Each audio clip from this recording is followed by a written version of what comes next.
नमस्कार. आजच्या व्हिडिओमध्ये मी तुम्हाला अशा काही लक्ष्मीकारक वस्तू सांगणार आहे, ज्या की तुम्ही तुमच्या देवघरामध्ये ठेवण्यासाठी किंवा या मार्गशीर्ष गुरुवारच्या पूजेमध्ये ठेवण्यासाठी घेऊ शकता. अशा काही वस्तू घेतल्याने लक्ष्मी आपल्या घरामध्ये आकर्षित होईल, तसेच लक्ष्मी कायम टिकून राहील. तुमच्यावरती प्रसन्न होईल आणि आपल्याला कधीच कशाची कमी पडणार नाही. अशा काही लक्ष्मीकारक वस्तू सांगणार आहे. पण त्याआधी तुम्ही चॅनलवरती नवीन असाल तर चॅनलला लाईक करा आणि सबस्क्राईब देखील करा. कमेंटमध्ये श्री स्वामी समर्थ किंवा ओम महालक्ष्मी नमः लिहायला विसरू नका. तर त्या कोणकोणत्या वस्तू आहेत? यंदा एकूण मार्गशीर्ष महिन्यामध्ये 4 गुरुवार आलेले आहेत.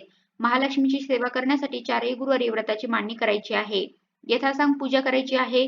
दिवसभर उपवास करायचा आहे आणि तो सायंकाळी सोडायचा आहे. आपण श्रावण महिना जसा खूप पवित्र समजतो, कारण आपण श्रावण महिन्यामध्ये जसा मांसाहार करत नाही, तर अगदी त्याचप्रमाणे मार्गशीर्ष महिना हा सुद्धा तेवढाच पवित्र आहे. आणि त्या महिन्यामध्ये सुद्धा मांसाहार बरेच जण करत नाहीत.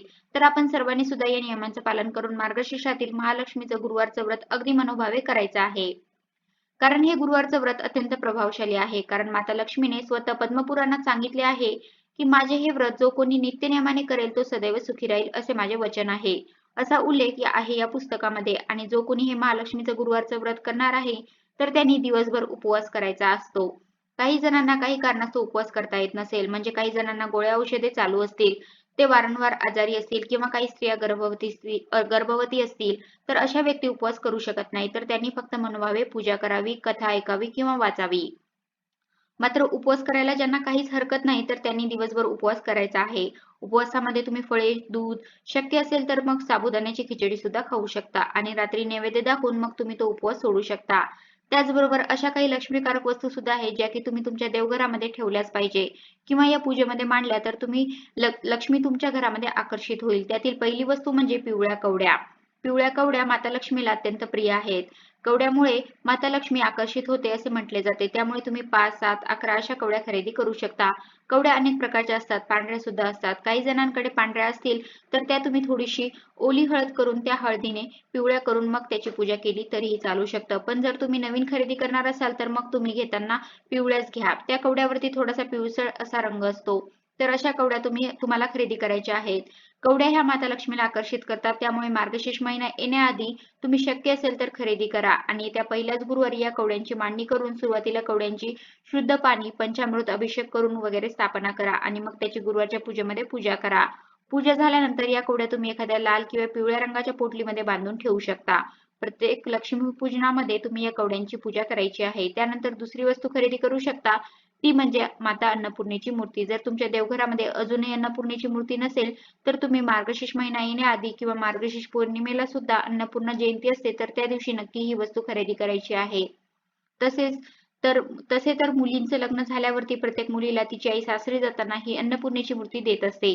पण काही जणींना दिली नसेल तर किंवा काही जणांकडे अजूनही नसेल, तर मग पहिल्या गुरुवारी या मूर्तीची तुम्ही स्थापना करू शकता. ही अन्नपूर्णेची मूर्ती आपण घरामध्ये ठेवल्याने, तिची दररोज पूजा केल्याने आपल्या घरामध्ये धनधान्याची कमतरता कधीही भासत नाही.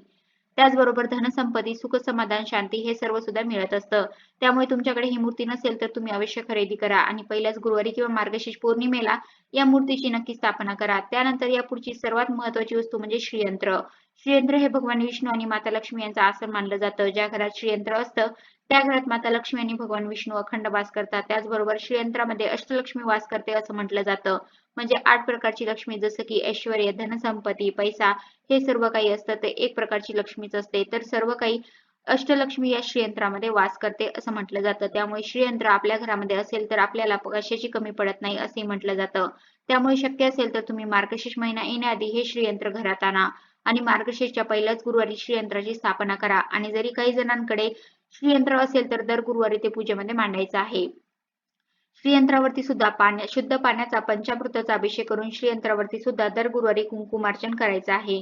कुंकुमार्चन करताना तुम्ही श्री सुक्तमचं पठण करू शकता किंवा महालक्ष्मीचा एखादा मंत्र म्हटला तरी सुद्धा चालेल. कारण श्री महालक्ष्मीची सर्वात जास्त आवडती सेवा कोणती, तर ती कुंकुमार्चन. त्यामुळे मार्गशीर्ष महिन्यामध्ये जमलं तर तुम्ही दर गुरुवारी श्रीयंत्रावरती कुंकुमार्चन करायला विसरू नका. त्याचबरोबर कुंकुमार्चन तुम्ही पौर्णिमेला किंवा कोणतंही एखादं लक्ष्मीपूजन असेल तर त्या दिवशी सुद्धा करू शकता. त्यानंतर श्रीयंत्र म्हणलं की कमळगट्ट्याची माळ ही आलीच. कमळगट्ट्याची माळ ही कमळाच्या बियांपासून बनलेली असते. तर ही माळ 108 मण्याची असते, तर ती तुम्ही घेऊ शकता. माता लक्ष्मीला कमळाचं फूल अतिशय प्रिय असतं. त्यामुळे आपण दररोज श्रीयंत्रावरती किंवा महालक्ष्मीला कमळाचं फूल वाहू शकत नाही. त्यामुळे जर तुम्ही कमळगट्ट्याची माळ त्या श्रीयंत्रावरती ठेवली तर आपण महालक्ष्मीला 108 कमळ वाहिल्याचं फळ आपल्याला मिळत असतं. त्यामुळे कमळगट्ट्याची माळ तुम्हाला आवर्जून घ्यायची आहे. तर श्रीयंत्र अगदी लहान साईज पासून सुद्धा मिळतं. तर तुम्ही छोटंसं सुद्धा श्रीयंत्र तुमच्या देवघरामध्ये ठेवण्यासाठी घेऊ शकता. त्यामुळे घ्यायचं असेल तर नक्कीच घ्या आणि पहिल्याच गुरुवारी श्रीयंत्राची सुद्धा स्थापना करा. तुमच्या घरामध्ये सुद्धा माता लक्ष्मीचा वास कायम टिकून राहील. त्यानंतरची पुढची वस्तू म्हणजे लक्ष्मीची पावले. जर तुम्ही उंबरठ्यावरती लावण्यासाठी लक्ष्मीची पावले घेणार असाल तर मार्गशीर्ष महिना येण्याआधी तुम्ही ही लक्ष्मीची पावलं अवश्य घ्या.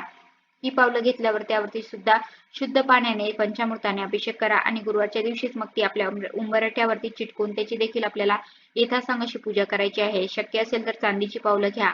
नसेल तर मग तुम्हाला कोणतीही जी पावलं घ्यायची असेल तर ती घेऊ शकता. त्याचबरोबर श्रीयंत्राप्रमाणे तुम्ही कुबेर यंत्र सुद्धा घेऊ शकता, कारण कुबेर ही धनाची देवता आहे. कुबेराची मूर्ती तुम्ही देवघरामध्ये नाही ठेवू शकत, पण ती तिजोरीत ठेवायची असते. पण तुम्ही कुबेर यंत्र मात्र तुमच्या देवघरामध्ये नक्कीच ठेवू शकता. त्यामुळे तुम्हाला घ्यायचं असेल तर मार्गशीर्ष महिना येण्याआधी तुम्ही कुबेर यंत्र नक्कीच खरेदी करू शकता आणि त्या पूजेमध्ये मांडू शकता. पुढची वस्तू म्हणजे गजांत लक्ष्मी किंवा गजलक्ष्मी. गजलक्ष्मी सुद्धा आपल्या घरामध्ये असणं अतिशय शुभ मानलं जातं.